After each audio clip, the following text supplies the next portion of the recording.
Got my 2014 Harley Ultra.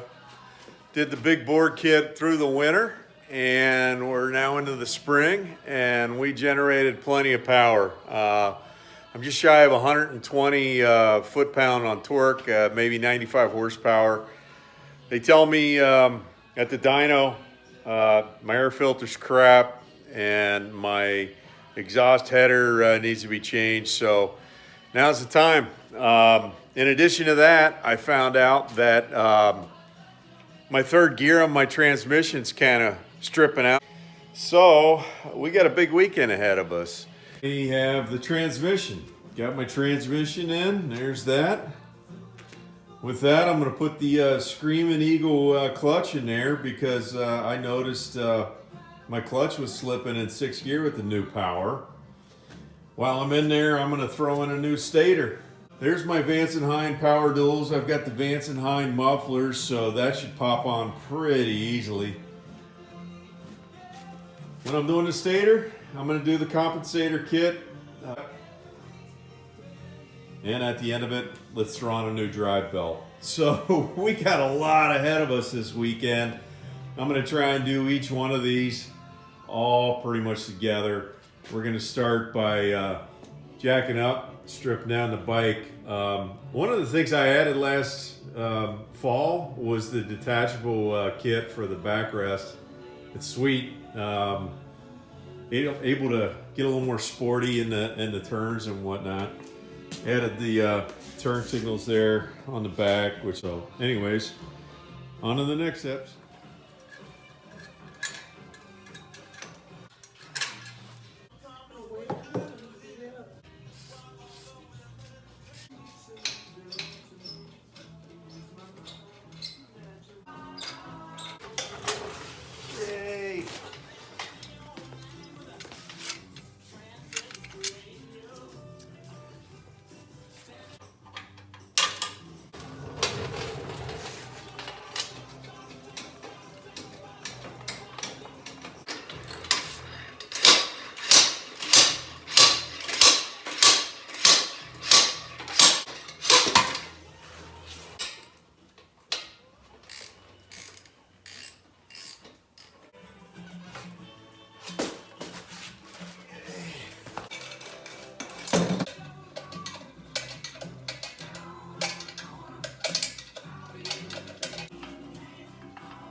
At this point, I am taking off the bolts for the chain tensioner.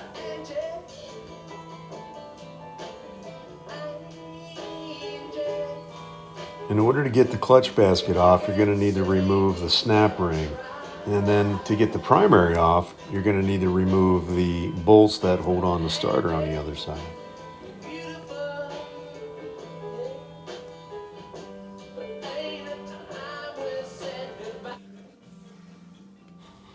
Once the snap ring's out of the way, you can grab a pair of needle nose and basically pull out the throwout bearing.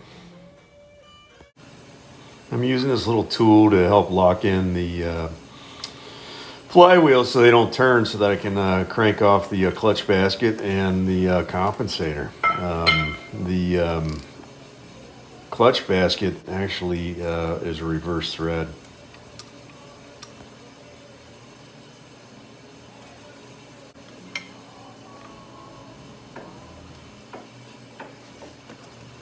The compensator has a tremendous amount of torque, so I would recommend you make sure that the rear tire is actually touching the ground and the bike is in gear to help keep it from turning, along with that flywheel tool I was using.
So here is where I'm swinging to the other side to actually remove the starter bolts.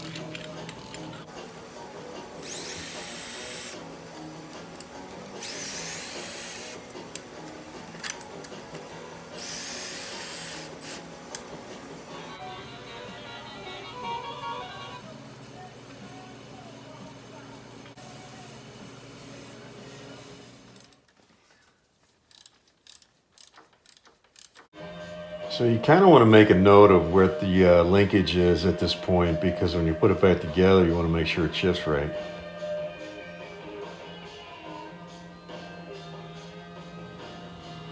So I'm preparing to remove the main shaft inner race bearing, and I found a tool on eBay to do that. The tool is 50 bucks.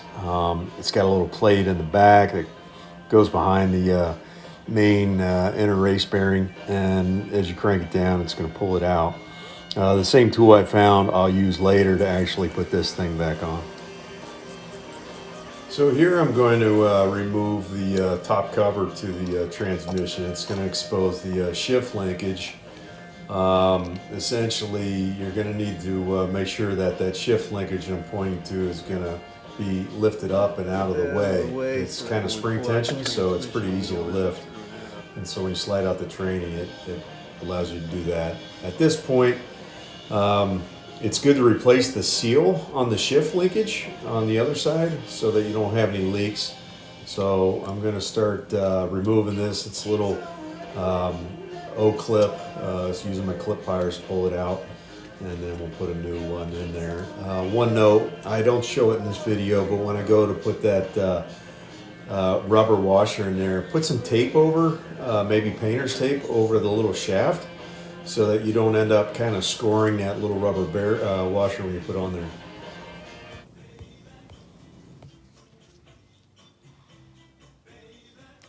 Changing the oil on the trainee, you can see all the shavings and everything, so it's clearly at third gear is getting fried. Eager to get in there and see what it looks like. Take these off.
Surprisingly, the gears are all intact.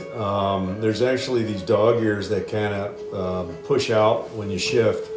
Really what was causing it was the longer shaft there, that main shaft. the bearing on it was bad, and that thing was flopping, and that's what was causing it to slip. So I'm just putting on the new gasket to put on the insert the new transmission. It's pretty simple. You just gotta swivel things back and forth a little bit, and it should pop right in. So nothing difficult.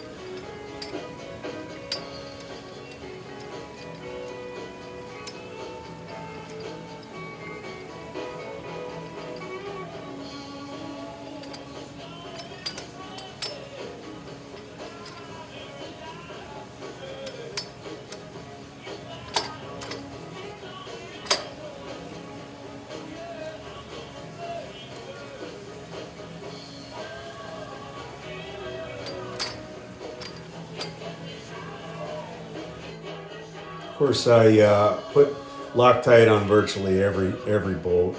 If it's not blue Loctite, it's red Loctite, depending on what I'm using, but more times than not, it's blue.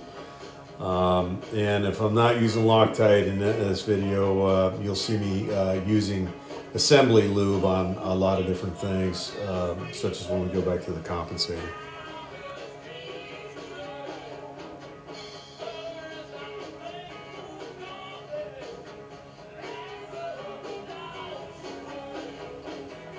So I didn't show this earlier, but I'm inserting the actual throw-out bearing, I don't know, rod, I guess as you will. It goes from one side to the other, which pushes the bearing for the clutch.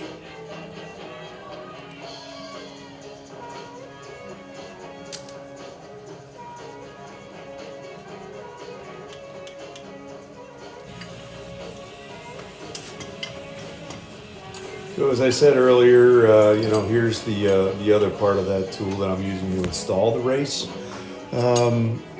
plate bearing, inner bearing. At one point I'm using the other end just for a spacer, just to make sure I don't push that thing in too far.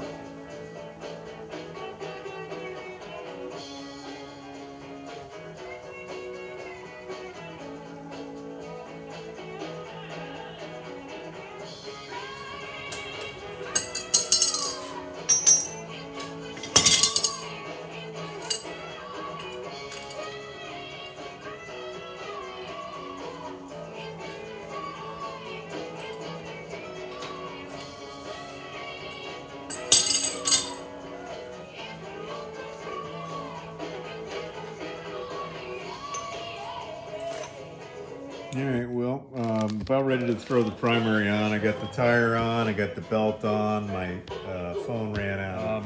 I've got a new gasket for the primary.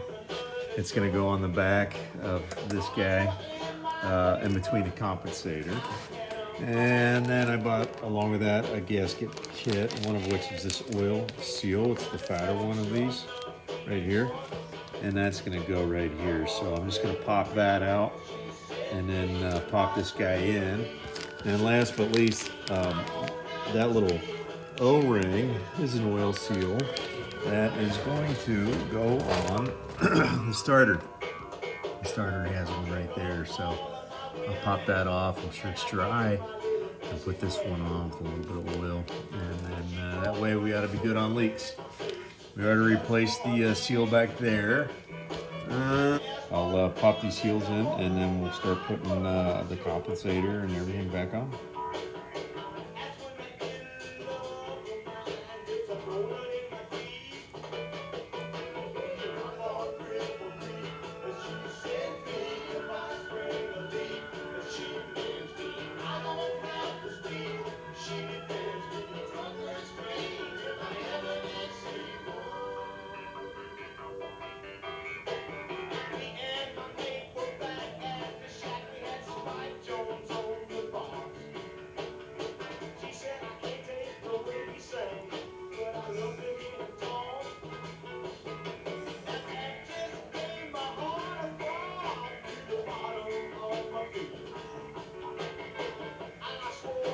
So as I said earlier, I'm using Loctite on everything. Just be sure to do that. Each one of these bolts I'm putting in, they have a new rubber washer on the backside of them that is actually on the side of the primary where I am working. And of course that's going to help make sure there's no leaks. And at this point, it's let's put the starter back on before we tighten everything down. So I'm getting the bolts started on that thing on the other side, make sure everything lines up.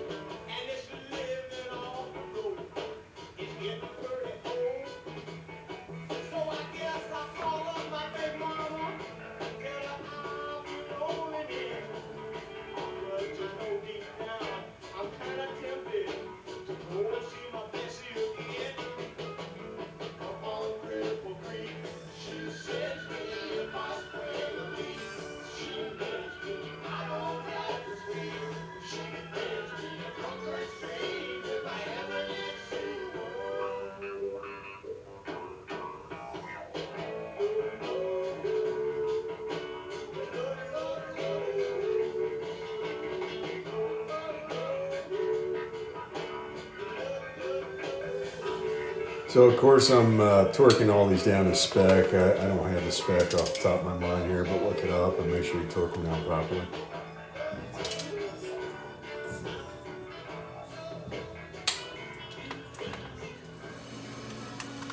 So the compensator is pretty easy. It comes in a kit. I got it from Drag Specialties. Harley was on back order. But know that the each washer is kind of concaved a certain way, so it creates a little bit of pressure and kind of a spring tension scenario. I am using assembly lube. I'm just putting it on everything as I put this thing on, since they're all new parts, and I want to make sure it's all copacetic.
All right, so here's where I'm going to use the red Loctite.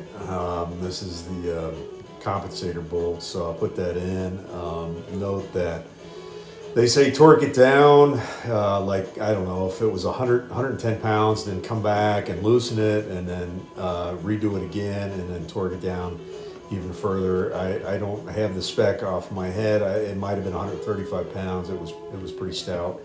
Again, using the red Loctite on the clutch side as well.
So I'm adding a little bit of Loctite as I go to put the chain tensioner back in.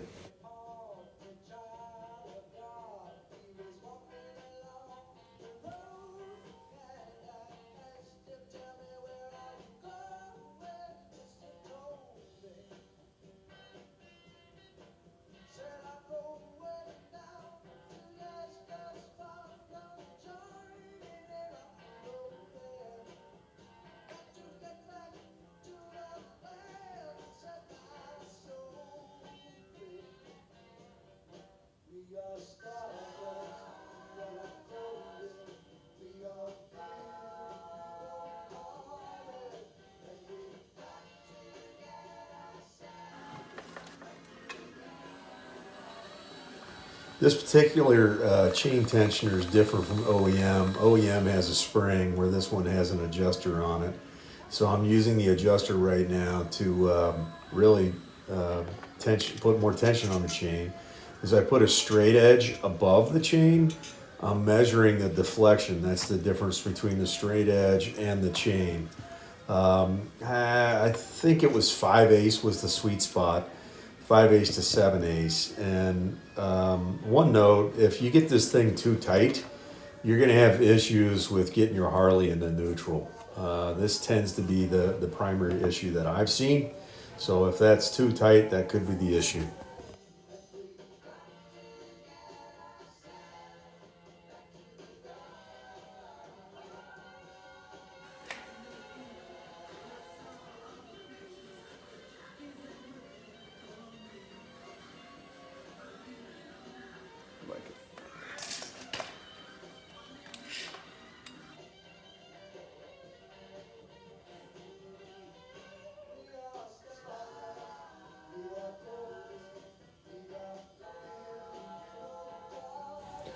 So now that I have the tension the way I like it, I'm going to go ahead and make sure I remove the adjuster rod.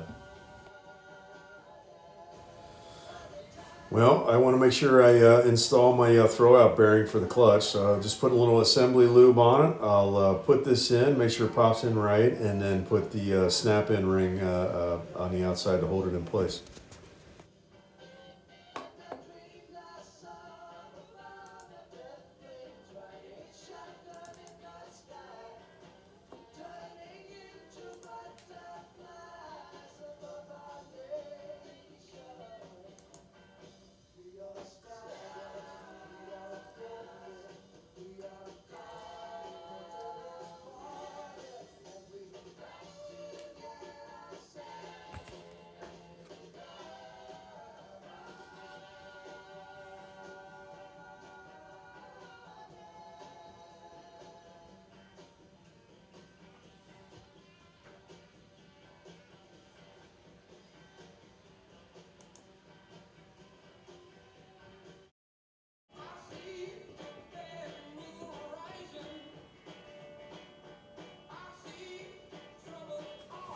Now that I've inserted the snap ring, I just want to make sure it's seated behind the plate properly. So I'm just going and pushing on it to make sure that it's seated within the gap behind there properly.